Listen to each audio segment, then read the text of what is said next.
Mythics, how are we all? Yes, it's another Saturday morning. It's 10 a.m. roughly UK time. My name is Ken Boyter, but you probably already know that because you have been watching Edra Tales Twitch channel, or if not the Twitch channel, you've been sneaking over to YouTube and watching the Edra Tales YouTube channel.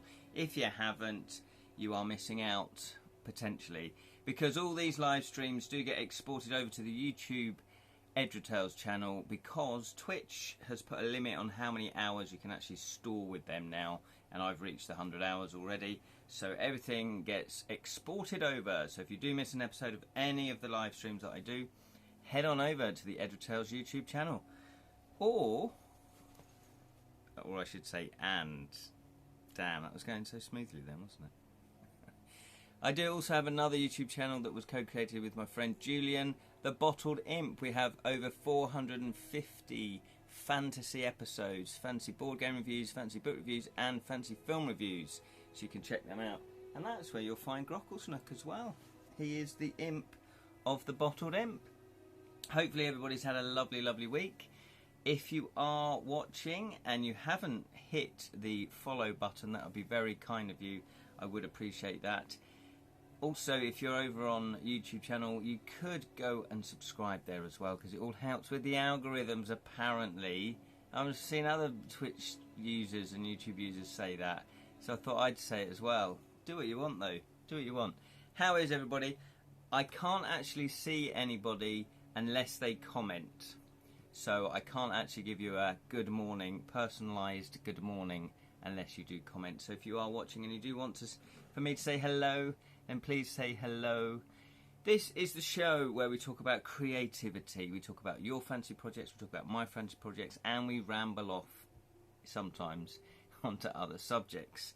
And we tend to talk about game books, we talk about board games, we talk about novels, we talk about video games sometimes, we talk about films, anything cultural, anything creative we talk about stage plays, anything like that. And mainly they do have a fantasy ilk, a fantasy bent. So there we go. So if you are new to the channel, that is what it's all about. So what have I been up to then, as nobody seems to be commenting unless I've lost the comments? Let's just double chat. No, hi chat, show chat. Okay, that's fair enough. So I've had a pretty good week. As per usual, I'm juggling several projects at once, which I'm sure if you are creative, you know what that feels like. Good morning, Ken, says Spell Sing. How are you? Good morning, Spell Sing. I'm very well, thank you. And you? I like your cat emoji. Very cute. Yes, I'm very well, thanks. Yeah. And you yourself? Have you had a good week? I've had a good week in terms of trying to get... It's like anything in life. Good morning, Sally. Good morning. How are you?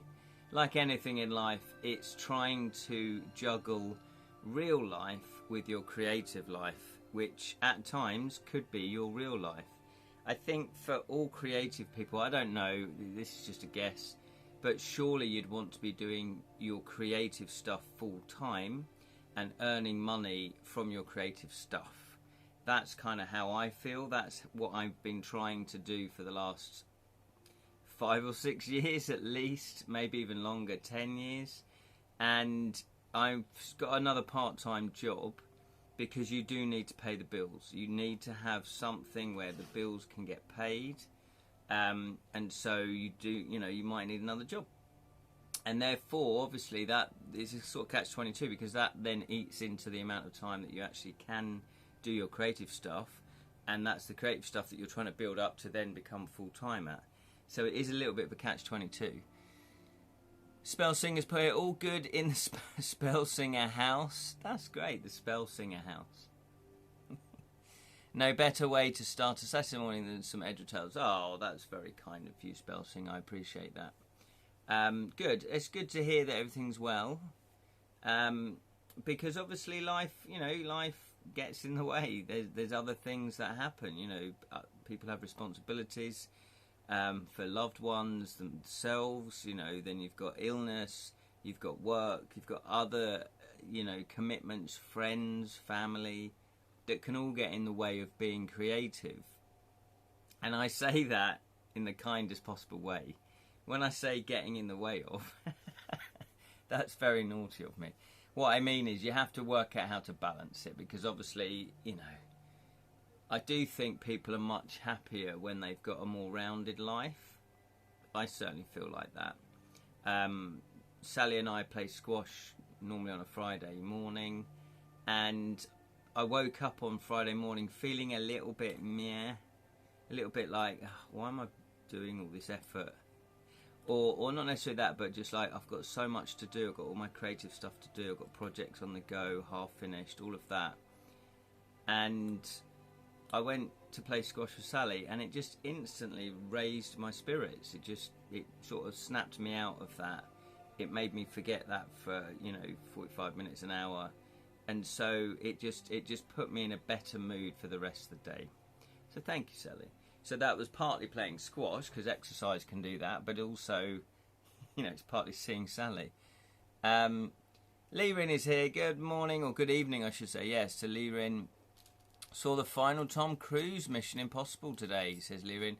And not only is it a rip-roaring fun and at times terrifying curtain bell for 30 years of adventures for Cruise, but it's diverse and equal, including the sadly neglected Inuit Eskimo people. It's a hopeful sign that culture calling films for years to come. Well, that's good to hear. Obviously, we want, inclusivity, but it's got to be done correctly. It's got to be done in the right ways. I've not seen the Mission Impossible films. Over the years, they've always done well. They've been very popular. People say they're good action films. And so obviously, they've moved with the times as well, which is great. But they've done it, sounds like they've done it in a correct, way to do that. Good morning, Steve. How are you, sir? Good morning, good morning, good morning. Yeah, so, no, that's good. Is it how many? 30 years. Wow, 30 years, yeah? Because Tom Cruise didn't start out as just doing action films. That's basically what he ended up doing, wasn't it? But he started out doing, other roles. So, because I do remember, thinking, oh, Tom Cruise is like an action hero. That'll be interesting. I never watched them, though. So, yeah. Oh, that's great. Sally's put, is that because you won? It put me in a better mood, yeah, because I won. Oh, thank you, Sally. I don't have to show off now. No, no, I don't think that had. Would it have had anything to do with it? I don't think it would have had anything to do with it. Although obviously that helped, I guess, maybe a little bit. It's difficult to measure those sorts of things. Cocktail, no action in that, apart from shaking and throwing. I know I'm teasing. I know you're teasing. I know that you know that I know that you're teasing. That makes sense? Yes. So, yeah, it goes to show, I guess you just have to remember that moods can be temporary, can't they? And so if you're feeling a bit low about your creative work, it's just temporary, because the next day you'll wake up and go, oh, actually, that's not bad. Watching a 60-year-old Mr. Cruise hang off a particular biplane in midair without computer assistance was jaw-dropping. Yes, that's what makes it impressive, is that they try to do as many in-camera stunts as possible. And I think there is something to that, because I think when you watch that, I remember watching the Bond films growing up and just thinking, wow, my God, that's amazing. You got the Spy Who Loved Me, where he jumps off the edge of the cliff, pulls the parachute. It was just stunning. Obviously, that's quite a tame stunt, but, you do think... I think you can tell whether something's green screen and when it isn't, I think. But if you certainly know that they haven't done that, then, yeah, that does add to the jeopardy to it as well. Because I guess they're not acting at that point. If they're hanging off a plane, he's not acting, surely. He's actually really concentrating, trying to hang on. Yeah. I did think the other day, when I get time, I'm going to put, not that I've done any stunts, but I did do a spate of short films and feature films.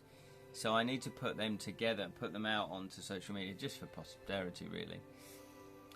I like the Mission Impossible films, says Steve. They're great, switch off, brain off, and admire the action from escapism. Yeah, that's perfectly fine. Yeah, absolutely. Absolutely. Good old Roger Moore. My name is Bond. James Bond. That's my Roger Moore, in case you didn't know. Yeah, no, absolutely. That's why I never dismiss any genre, really, you know. But not all genres are for me, but not all genres for other people. That's why you have a range of genres, because you'll like some, but you won't like others. You know, I never really bought into Tom Cruise, so I never really went, oh, I'll go and see his next film, whatever it is. But there are thousands, no, millions of people that go and see those films. You know, Top Gun, that was a massive hit recently, wasn't it, as well? So I love Mission Impossible 2. I didn't realise TPDP, what is it? TPDPD.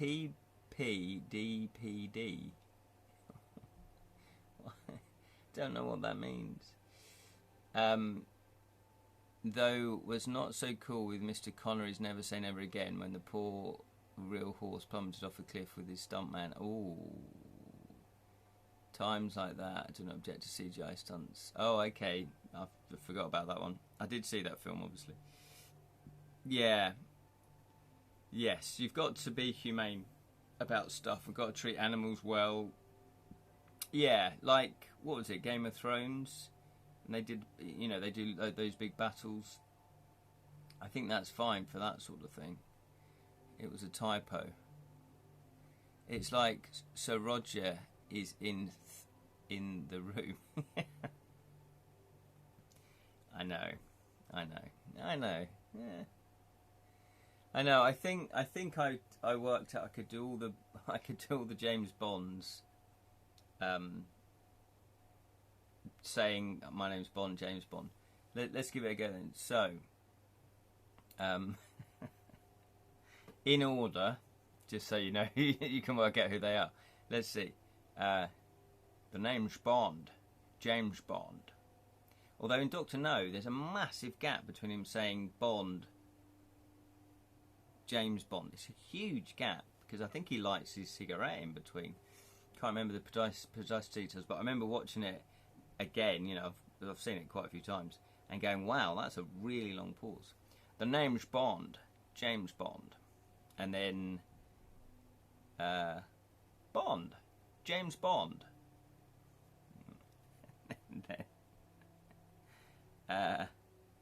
Who's after that? Then it's Roger Moore. My name is Bond, James Bond. And then we got Dalton. He's more gritty, isn't he? He's more Bond, James Bond. Delivers it quite flat. And then Pierce Brosnan's a little bit, he's like Roger Moore, Bond, James Bond. They're rubbish. They're rubbish. Can you do the crystal eyebrow? Oh, I can do the eyebrow. No, it's a, If ever there was a meme. Look like Patrick Moore. From Games Master. Do you remember Games Master? Now then, so you want to know how to get over the barricade at the end of level 5, do you? Well, it's quite simple. You just push the jump button. So if you don't know who Patrick Moore is, slightly different. Hello, Jam. My mighty meaty tubes. How are you? We're just discussing Bond films. Which I hadn't planned on talking about. Yes, so anyway, action films, absolutely great. As long as they deliver, just like any film. As long as it's got a good script, you know, and it fits that criteria of what the genre is, then, yeah, Mission Impossible. The Bourne Supreme, I never watched those, but apparently they were good as well. My favourite action, though, is Bond. That's my favourite one. Good old Dominic Diamond. There it is. Dominic Diamond. I've been watching a look back on videos, okay?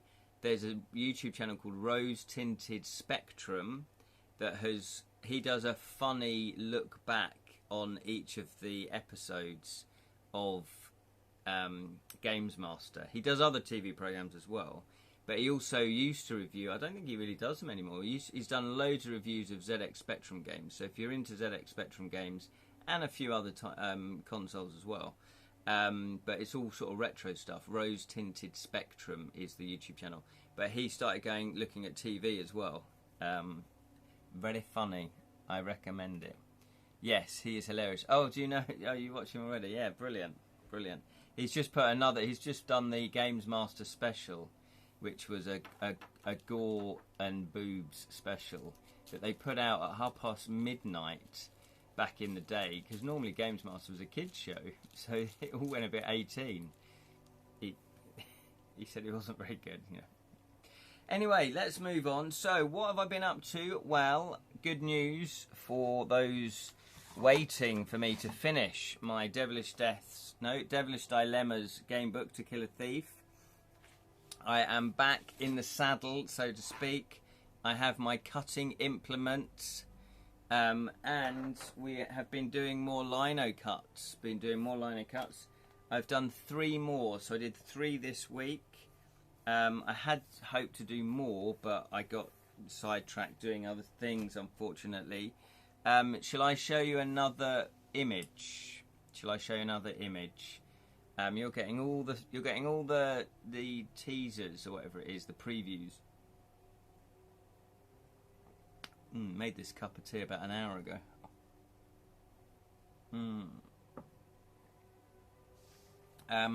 So it's good to be getting back to doing the lino cuts. I will show you just... Ooh, you tease you, yeah. Well, this one, I'll show you this one that I'm working on at the moment. This is unfinished. I've got a little bit more to go on it. So you ready? Look at that. Can you make out what that is? Let's guess what you think this is. Because I am slightly worried that my illustrations aren't good enough. I am slightly worried on that. So I'm seriously considering for my next game book hiring an artist to do it a bit more justice. It's a copper clockwork monkey. There we go. Thank you, Lirin. Good. I'm glad you recognised it as the clockwork monkey. Yes. And this is the actual spoilers. He's in the last chamber. He's in like the big chamber at the end of the book. And so I've yet to fill in these blank bits here. So hopefully you can see these are stars and moons. And it's sort of like astrology, looking into the stars. So I've got to fill these bits in at the back. Going to do a bit more work on the brickwork, and then I'll do a little bit more detail on him, and then that's pretty much finished. But yeah, so there we go. So that's another one. So I've done 3 more of those. So this is all of them. That I've done so far, and I am doing them double-sided, although that one's not double-sided yet. But yeah, so I'm doing them double-sided. So this is another one that, as you can see, is double-sided. But I'm not going to show you that because I want you to see the artwork in the context. Art looks tip-top. Oh, well, that's very kind of you, Spellsing. I am slightly worried because although I can draw, I can illustrate, I don't do it all the time, so I get a bit rusty. So it takes me a little bit of time to get back into it. But I think on the whole, I'm fairly happy with what I've done. Are you ever happy though when anybody does anything creative? So I think on the whole I'm happy. I'll see for the next book whether or not I'm going to do the illustrations or if I ask someone else to do it.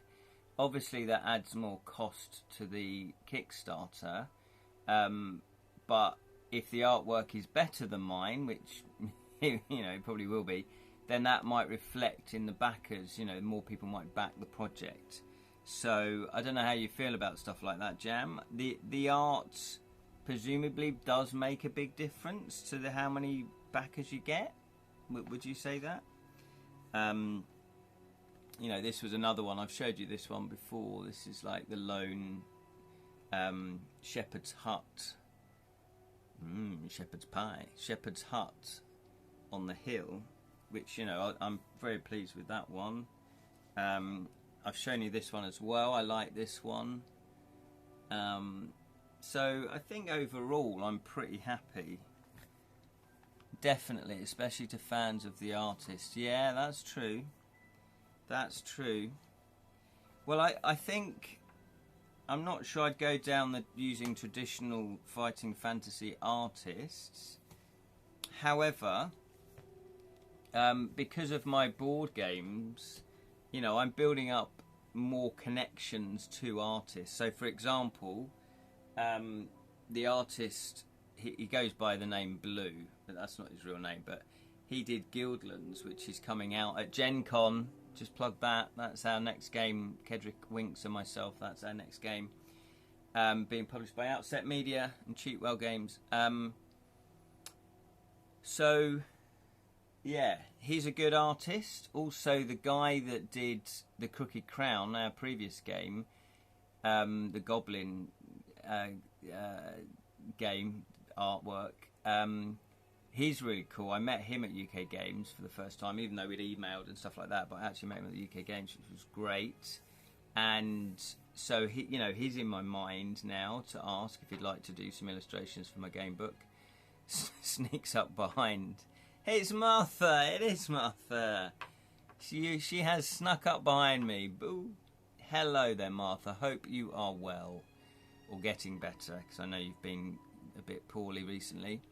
Jan's put, speaking of which, Mike Shepherd might not be able to commit to... illustrations. Tony Hughes stepped into his boots. Oh, okay. Fair enough. Yeah. That's obviously a shame for Mike Shepherd fans, but Tony Hugh, yeah, classic name. Absolutely. Yeah, really, yeah. I mean, that's not bad. You've got someone of Tony Hughes' caliber just stepping in. So, yeah, so that's good. But this is the thing. It's like, I guess, building up relationships with different artists so that they agree to do it. Because, obviously, I guess it would be easier for me to get an artist now to come on board because I'll have had a book out already and I could send the book to them. They can see, hopefully, the quality of writing and go, yeah, that's a project I'd like to be involved with. Oh, Martha's getting ready for a wedding. You can make it. Fantastic, Martha. Is that your cousin? Am I correct in that, or have I got that wrong? Yeah, have a great day, Martha. That's going to be fantastic. So, and of course, I've got my friend Rich Nen.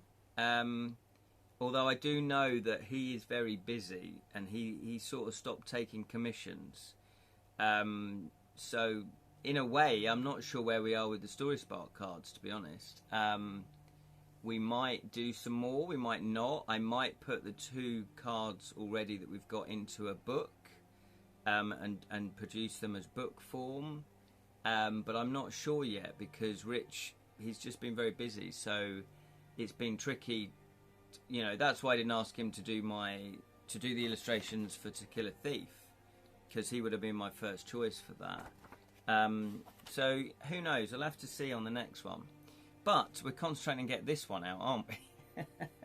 So that's good. So I've done 11 of them. I've got 9 more to do. Now I'm hoping to do at least 2 more this weekend. Hopefully 3. No, probably be 2 more this weekend. They take about 3 hours on average to do. I have planned out what all the illustrations, so that's good. That speeds the process up, because I just sort of think, right, on my list, right, what's next? Oh yeah, I've done the Clockwork Monkey, right, and now this one. So that kind of speeds up the thinking time, but it still takes 2 to 3 hours to do them. So I'm hoping to maybe finish off the monkey today, do at least one more today, hopefully start the next one. So that would be what, 11, 12, 13. Yeah. So hopefully all being good and well, I might finish the illustrations by the end of the week. That would be good. Yeah, that would be good. And then I need to go through the what do you call it? The proofreading, and then also I need to then go through the playtesting, which I'm hoping. Now, I did get a bit of feedback. Hopefully Julian's okay. Hello, where's Julian? Where are you, Julian? And he did say that he hadn't found any major breaks in the continuity. So all the links, you know, when you jump from entry to entry, that they do seem to be fixed, you know, and connect.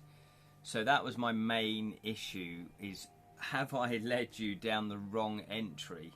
Because that would be terrible. Imagine you're like halfway through and then it takes you to a different entry that's, you know, further forward in the story or previous to where you've been, and it would be like, oh, where do I go from here? So it needs to make sure that it works. Yeah, so Martha's, but yes, it is Martha's cousin, and you're excited. Yeah, absolutely. Absolutely. And you have to finish the game book and wait to play it. Yes, no, absolutely, Martha. Whatever happens, Martha, I will definitely finish the game book. It's just taken me longer than I thought it was going to take me. What I hadn't anticipated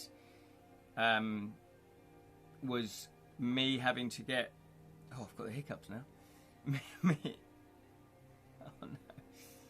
Me having to get ready for UK games, and also to get Guildlands up and running to the publisher, not to the publisher, to the printer. So the publisher, they like, I think they like me and Kedrick to be involved. So we had to put time and effort. You know, we chose the artist, we briefed the artist. You know, we were proving things, we were looking things over, we were looking at the rules, we were looking at the guides. So we, you know, had a big hand in the production of the game, which is great, because then at least you can have your say. The publisher has ultimate say because they're paying for it. But, you know, you could say, oh, well, I don't really like that. Can we change that? Because... and then they might say, oh no, we need to keep that like that because of whatever. And you go, oh, okay, fair enough. But at least you can have your say. Now, it's been good, though. We've got a good working relationship with Outset Media. And 9 times out of 10, they do kind of listen to us. So that's good. But that took up a chunk of my time. So I underestimated how much time that was going to cost me in terms of not being able to work on the game book. And then other game projects as well. So, you know, I hadn't really planned on various things being where they were in the year and me having to do them, if that makes sense. So it's always a big juggling act. However, there are priorities, aren't there? And so obviously Guildlands had a deadline that we had to get that off to the printer, so I had to kind of, didn't really have a choice, I had to work on that. And other things had a few deadlines as well. But it's a learning curve. It's the first time I've done a game book, especially me doing the illustrations as well. So I know next time I do one, I'm going to give myself longer to complete it. Although saying that, I might start writing the game book, but sort of maybe at least plan it all out and then start writing it. So if I can get 100 or 200 entries written before the Kickstarter starts, then I'm on top of the game, and then it's just a case of finishing 200 entries and then commissioning the artist, or if I'm doing it, then so it should be a shorter amount of time. I suddenly remembered a happy memory, says Lyrian, back in year 9 art class of making a lino cut, oh fantastic, of Garfield and Odie playing at a sunny park, first drawing it on board, then cutting out the white parts, rolling ink over it and painting it and printing it on an A4 bit of paper. Yeah, absolutely, Lyrian, yeah. Well, that is exactly what I'm doing. That is exactly what I'm doing.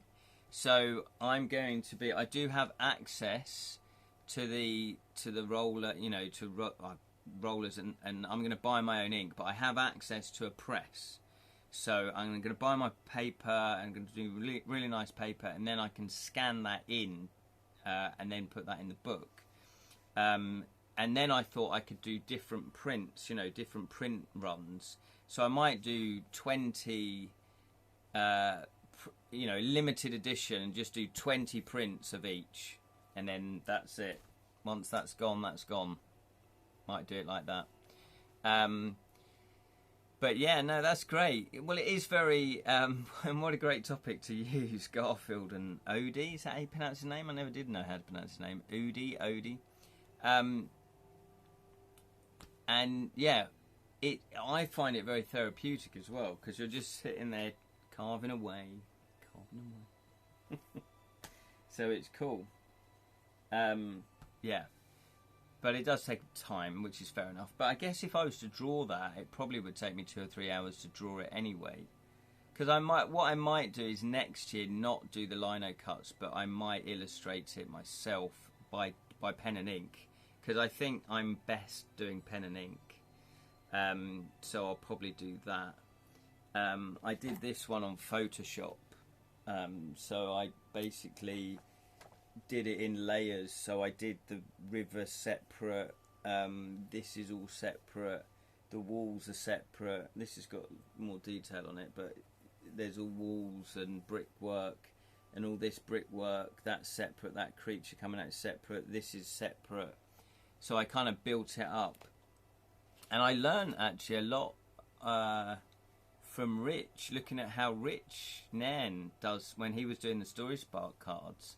I looked at how he used Photoshop, and he went through it a little bit and said, yeah, you do it in layers, and you just get this, and then you can mask this off and stuff like that. So he went through his process. So I thought, yeah, okay, I think I could do that. And so it's sort of, you know, you can start with the darkest parts. I tend to start with the darkest parts, and then you build it up, and you then take that dark colour. So say it's that dark green, I then will take that and then just edge it up a little bit so it's slightly lighter, so it's not too garish, and then just go over some highlights, and then you keep doing that until you get pretty much white. I've put some highlight tints on it as well, so you kind of, that's how I kind of do it. So some of this might not be fully white, but it's very close to white, but it's got a tint of green in it. Love Garfield. Yeah, exactly. Garfield and Nudie. Yeah, brilliant. I went to Super Snaps. That was a Photoshop. Exactly. Well, I've been using Photoshop for most of my life. I first used Photoshop when I was about 22. Yeah, 22, 23. Because I got into graphic design, so I just learned how to use Photoshop. And at that point, nobody outside the graphic design industry had really heard of Photoshop. It wasn't a thing, because, you know, it was a £3,000, £4,000 package that a company would buy. So you'd invest, you know, companies would invest in that. And then we'd all use Photoshop. We used Quark as well as the typesetting software, not InDesign, because InDesign then took over from Quark really as the industry leader. But nowadays it's just a plethora, because obviously more and more people are doing graphic design, aren't they? They want to do thumbs for their YouTube channel, they want to do memes, they want to do this, that and the other, for their TikTok, their social media. So there's just more of these. Is it Canva, I think, is another one that's like Photoshop but not maybe as complicated. So posh ducks say quark. What is it then? Quack. Yeah, I see what you're saying there, Jam. Jam's there. Yeah. So, yeah. So it's just an interesting that I've ended up doing sort of illustrations on Photoshop, because we never did that back in graphic design days, because we didn't have the time for us to do that, and also we would either take photographs ourselves. We didn't really need to illustrate. The sort of graphic design I did, I started out actually working for a company that sold video games and PCs and consoles, and I was in the marketing department. And so we would photograph the products in the studio, and that was really cool. I'd write reviews of games. I would do page layouts for the magazine. We would do shop signage. You know, we would do, and it was really early days of the internet. So we would do little GIF animations. You know, the little GIFs that everyone does. Yeah. Well, we used to do that, and again, you'd do that in Image Ready, which was a product by Adobe. So you do that in Image Ready. So yeah, so in the early days of graphic design, but you know, it stood me in good stead. So you'll be happy to know that I have started back on the old illustrations. We're doing that now.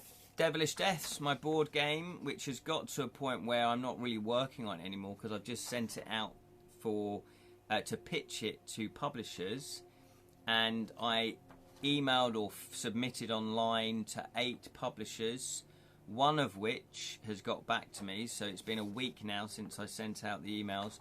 One of which has got back to me saying that currently they're not really taking on any games, they're new to it, because they've just started to look into publishing games.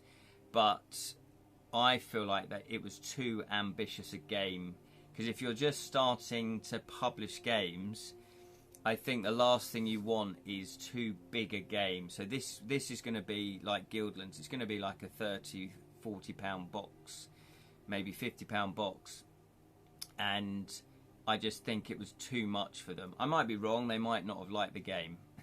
So I don't know, but that's what I read between the lines. Yeah. Jam says, I was a computer repairman. Someone asked me to disable his cookies, so I bit all the legs off his gingerbread man.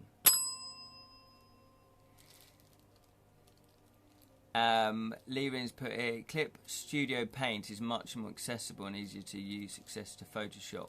There you go, yeah. So there was other companies started to do their own versions, yeah, and using it since 2015, and strongly recommend it. There you go. So Clip Studio Paint is a slightly more accessible version of Photoshop. And the other thing that I would use is Illustrator. So I would use Quark, Illustrator, and Photoshop. Those were the 3 things that we used. Because if we did need to do any illustrations, we could do them in Illustrator, and they were, you know, but we didn't need to do anything overly fancy, basically.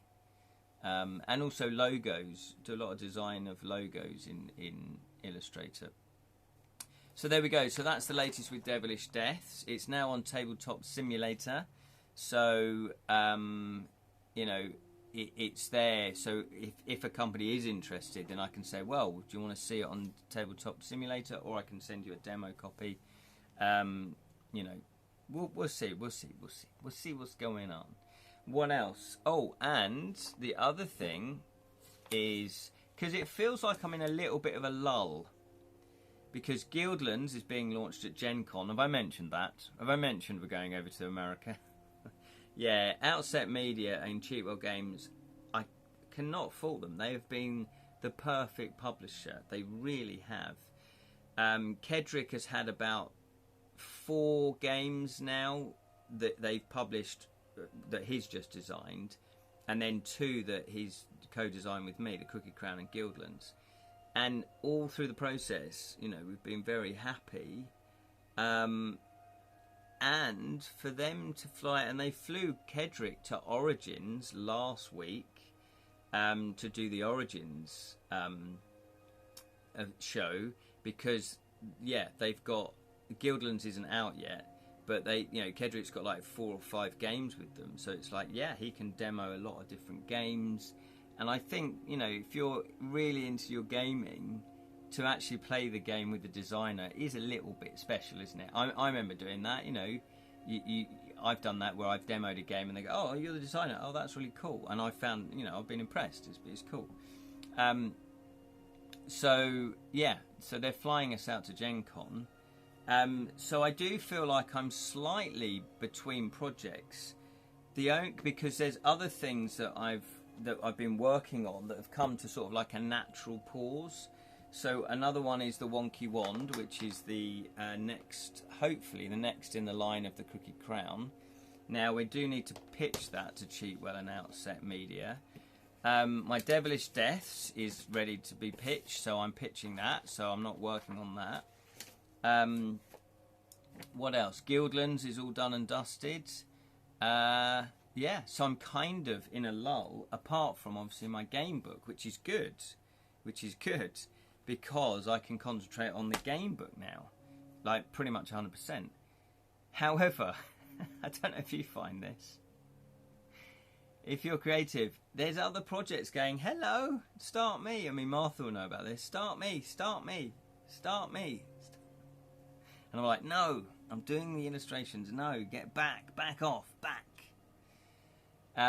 Because I do have my other game that I've been wanting to develop for probably a year now, and it's sat there. I've got notes, and I know what I want to do. I've got voice notes as well. I've got written notes, and I just need to now collate all of those notes into one document, which is called What I Know.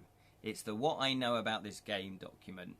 And so I just put everything that I've thought of over the last year or so into that document, and then out of that, ideas start shaping of how the game could play and how the rules, are actually going to be formed.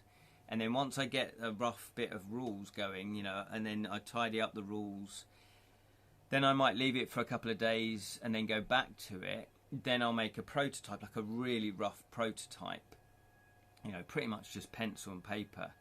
And then I'll sort of play it through myself to see if it's working, and then make any changes that I think might need to be changed. Then do another set of rules. Then make a more visual, not just pencil and paper, but a more visual prototype using clip art or AI art or just art from other people that, of course, I'm not going to sell. But it's good placeholder art, basically stock art, clip art, and so then I will start playtesting it with people, and then be on the journey of changing it, see what works, see what doesn't work, take players' feedback, then produce another prototype, and then we just keep going to there till we literally go, there's no more changes to be made. Then you get it ready, you get the sell sheet. Then you get the rules all done up nicely, and then hopefully you make a better prototype, and then you send it out. So it does take a long time. Lyrian's put it, just a touch melancholic, but thank you, nothing a bit. Sugar coffee can't fix hope. Oh, well, big hugs for Lyrian. Big hugs for Lyrian. Steve's put, I really like the look of Devilish Deaths. It looks like my cup of tea. Poison tea, exactly. Oh, well, thank you, Steve. Yeah, I did get a bit downhearted because I've been developing this now for at least a year, if not longer, probably a year and a half, maybe even 2 years. And I've done a lot of work to get it to this stage. And it's a murder mystery game, as you probably can tell, and it's set in the 20s, which is the classic thing. However, this game does have scope for setting cases in the future, in medieval times, in Egyptian times, in any time zone, any genre, because of the way that I've designed the game. But I went for this because publishers will see this as safe, and so you kind of want something the same but something slightly different. So I'm hoping that publishers will pick up on how good this is, he says, because I play tested it a lot, I think it's had 24 hours worth of playtesting, and it's had 6 different groups playtesting it. I think 21 different people have playtested it, and I only had one person say they didn't like it, and that was because at the end they went, yeah, it's not my type of game. I would never play a murder mystery game. So I'm like, okay, fair enough, but anything you say, I can't use as feedback because you don't like the genre. You know, it'd be like me reviewing, say, a romantic, novel, and really slating it and slagging it, and then saying, yeah, but it's not really my kind of thing. I don't normally read this. So, well, then why review it? So I'm not having a go at him because he did actually give me some good feedback during the game, but that was before I knew that he went, yeah, it's not really my type of game. But he seemed to be really engaged and into it as well. So I was slightly confused by that. But I do know that, say, 20 people really enjoyed playing it, and they want to play the next case. You know, they already are going, right, when's the next case coming out? So, you know, it's an interesting thing. So I got a bit downhearted because I went round UK Games on the Sunday, and I saw some other murder mystery, games out there, and they looked really cool and modern and and I was just thinking, oh, mine's not like that. Mine's got quite an old classic feel to it. I wonder if that's going to put publishers off. So I was a bit down about it. And then I just thought, no, do you know what? It is a good game. I've got to trust the feedback. I've got to trust the playtesters. And I'm going to use that to my advantage, because I'm going to say this is a good gateway game. It's a gateway game into gaming. Because I playtested it with casual gamers that don't really play these complicated games. Not that this is complicated, but they don't really play. They're not gamers. They don't play board games loads. They're just casual gamers. And they enjoyed it. Plus, I had at least 2 or 3 groups that were gamers, and they all enjoyed it. Apart from that one guy that said that wasn't really his game anyway. His type of game anyway. So again, I know that it's got a good cross span. And murder mysteries is very commercial. So the fact that it appeals to casual gamers surely is a plus. Because you could probably get this into Waterstones or supermarkets or whatever, more mainstream places, because, it's a murder mystery game. Great. Only fair to ask reviewers who love a game to review a certain genre, says Lee Rin, to give it a fair go. Getting a rom-com reviewer to review The Thing, or a gorehound to review Sleepless in Seattle, is a recipe for disaster. Yeah, absolutely. That's you put that so much more eloquently than I did, Lee Rin. Yeah, that's exactly what I feel. Like I love reading the Lovejoy books. I love watching Lovejoy. I like murder mysteries. So this is the one. I'm nearly finished, actually. So obviously, I'm going to be reviewing it from somebody who likes murder mysteries. Now, whether or not I like this particular book is a different matter. But I'm not going to dismiss it because it's like, well, it's a murder mystery, isn't it? They're all the same. I don't really like murder mysteries. It's like, well, then you're not the right person to review this. By the way, talking of murder mystery, the next book I'm going to be reading is Murder on Mont Blanc by Kate Miller. And I am going to recommend this, even though I've not read it yet. This is a friend of mine. Go to a writer's circle with her. I've known her for now 20 years, 25 years, 30 years. Brilliant playwright. I've acted in a lot of her plays as well. And so I was curious to know, she's written a novel. And very flattered that she asked me to do the cover. So once again, I did this cover in Photoshop. So I designed the cover, did the artwork for the cover, did all the graphics as well. So that's out now. So if you want to check out a new murder mystery author, Murder on Mont Blanc. So I'm looking forward to reading that. The butler did it. Yeah, it's always the butler. It's always the butler. Yeah, I might have to do a twist on that, where the butler actually does do it, and you're like, oh, was too obvious. It was the butler. It's always the butler. But now I've said that, you'll know that. That's the thing with murder mysteries. So yeah, so I am upbeat about this because actually it's just, I guess it's like anything. It's convincing a publisher that it is worth your while publishing it. And it's got a lot of flexibility because the system it's all on cards, even though you use a board. But the board is neutral.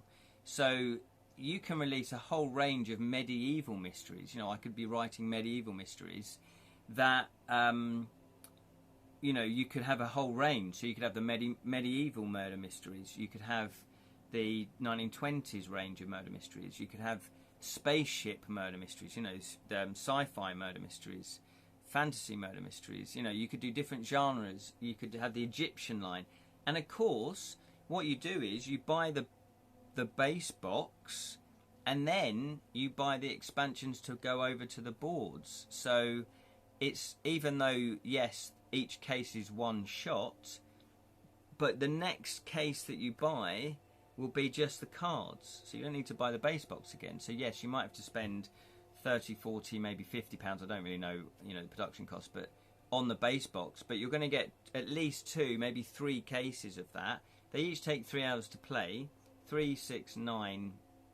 You know, it's 9. If we can get a 4th case in there, that would be 12 hours of gameplay, which I think is pretty good value. And then you would just buy, say, the £20 expansion that's got all the cards, and you'll get new, you know, you'll get new player sleuths, new characters.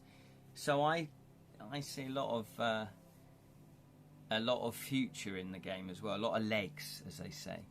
Lewin has put here, for example, Asian cinema in Melbourne, Australia, has only in the last 5 years entered the mainstream because The Age, the most academically respected newspaper in Melbourne, has deliberately for 20 years allowed Jim Shembry, a hater of Asian cinema, to smear Asian films with conservative reviews before they can even have a chance. It may be 20 years late, but thank goodness he's retired. Yeah, absolutely. That is a very good point, Lewin. Obviously, I didn't know that, but yeah. And I do think, and I think this is why it's good now you have the internet. We've got these streaming services where you are looking at different cultures, different programs, and there's maybe less and less gatekeepers. Because I'm sure there's some fantastic novels out there, fantastic games out there, fantastic films that aren't being made, you know, that publishers, you know, it's like, I guess you have to be incredibly lucky. You can have something that's really excellent but just not get it published. It does happen. I'm sure it happens. And equally, you know, I've read books in the past where I thought, why is a publisher published? This is a terrible book. It's just my opinion. I might, you know, it's just. But you do think, how did that get published? Do you see what I mean? So you just have to be lucky at the end of the day as well. Yes, so there you go. So I am in a little bit of a lull. But I am, so that's why I'm cracking on with these illustrations. So that's good. And then I have my Devilish Dilemmas stage show that I'm developing with my friend Dave. And the latest, we've not done much on it because obviously I've been busy, Dave's been busy. However, it is pretty much done. We've pretty much got it to the stage where we think, yeah, this is the show. You know, because we've done some work in progress shows and we've tweaked it and changed it. And my local theatre, Beam, or as I like to still call it, Hertford Theatre, which was his old name because they've rebranded and they've actually refurbished it. They've done a fantastic job refurbishing it. So it's Beam in Hertford. They have, which is fantastic, once a month, a get-together of local creatives. And it doesn't matter what you do. It could be photography, it could be art, it could be, I guess, gardening, you know, landscape gardening, anything creative. You can come along and you just sit and chat in the cafe that they've got there. So it's really cool. And the host is actually one of the Beam staff. I think she is the sort of outside liaison person. So, you know, to sort of bring people into the theatre. So she might be connected to schools and clubs and universities and then the general public. So she organises it, and you know, I mentioned to her that I've got this play, or actually 2 plays, that I don't really know what the next stage is. I've got them to the point where I think they're ready to be staged properly, but I don't know how to do it. So I emailed her saying, yeah, can I talk to you about them and just see if you can help me, or see where I can go to get help? And so she's agreed on the next time we meet up with the local creatives that we'll have a chat about it. So I'm going to obviously bring the scripts down and say, look, this is what we've got, this is what we're doing. So that's kind of, you know, the next stage of that. Hopefully I'll get some more help. Because I think with the stage show, it's really difficult to do something on your own. Steve has put, I watched the YouTube trailer for Devilish Death. Oh, there you go. It looked like fun. Plus, I think, like most people, they are some master sleuth. Yeah. I know. It's anything that's slightly intellectual, you go, but I can solve it. Yeah, I'm as good as Sherlock Holmes. I'm exactly the same. That's why I like murder mysteries, because I do like thinking, yeah, I can work that out. But yes, and I think that's the hook, isn't it? That's the appeal of these murder mystery games. Thank you. I'm glad you think that it looks like it's your cup of tea. That's great. Maybe you could put that in the comments, just in case any publishers look.